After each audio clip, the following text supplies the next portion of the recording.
SRK হাতিয়ার করে যদি জোর করে অসুররা বাংলা দখলের চেষ্টা করে, তাহলে অসুরদের বধ করার জন্য বাংলায় দাঁড়িয়ে রয়েছেন দেবী দুর্গার মা কালী রূপে মমতা বন্দ্যোপাধ্যায়। পাণ্ডবেশ্বর থেকে বিজেপিকে এই ভাষাতেই আক্রমণ শানালেন পশ্চিম বর্ধমান জেলা তৃণমূল সভাপতি তথা পাণ্ডবেশ্বরের বিধায়ক নরেন্দ্রনাথ চক্রবর্তী। এখন বলছে যারা মাথা তুলে দাঁড়াবে, যারা বক্তব্য রাখবে, তাদেরকে টাইট দেওয়ার জন্য ইডি কিনছি, সিবিআই কিনছি, ইলেকশন কমিশন কিনছি, সব কিনে নিচ্ছি। আজ একটা ভেড়ুয়া ইলেকশন কমিশনার, যিনি অমিত শাহের সেক্রেটারি ছিলেন, সেই বসকে এখন ইলেকশন কমিশনের বস করে দিচ্ছে। তারা ভাবছে ভোট কেনা বেচা করে মহারাষ্ট্র দখল করেছি।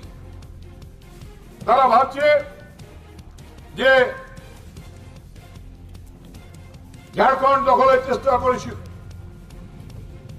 এসআইআর করে বিহার দখল করে নিয়েছি, এবার বাংলা দখল করব।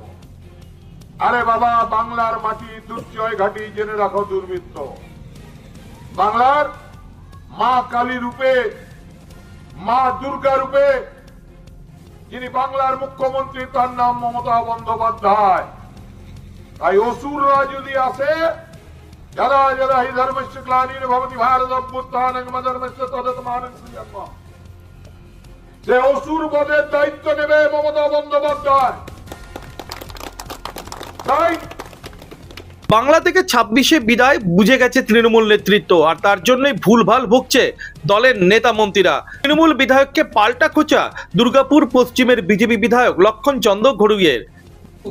উল্টো পাল্টা বক্তব্য দিয়ে পরে মানুষকে বিভ্রান্ত করে কোনো লাভ হবে না। মানুষ ঠিক করে নিয়েছেন 26 সালে বিসর্জন হবে তৃণমূল কংগ্রেসের, তারপরে সারা শিল্পাঞ্চল জুড়ে, বাংলা জুড়ে শ্রমিকদের স্বস্তির আসবে। আজকে 1.5 কোটি বেকার যুবক বাংলাদেশে বাইরে চলে গেছে, তাদের ফিরিয়ে নিয়ে আনা হবে। দুর্গাপুরে শিল্প হবে, দুর্গাপুরে শান্তি ফিরবে এবং কয়লা শিল্পের অগ্রগতি হবে, চুরি বন্ধ হবে। চিন্তার কারণেই একটু ওয়েট করুন।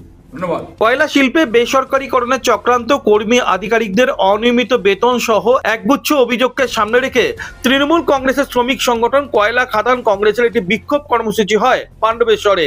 আর সেই প্রতিবাদ মঞ্চ থেকে বিজেপিকে কড়া ভাষায় আক্রমণ শানান তৃণমূল বিধায়ক নরেন্দ্রনাথ চক্রবর্তী, আর যাকে ঘিরে শাসক বিরোধীর রাজনৈতিক তরজা এখন তুঙ্গে জেলা জুড়ে।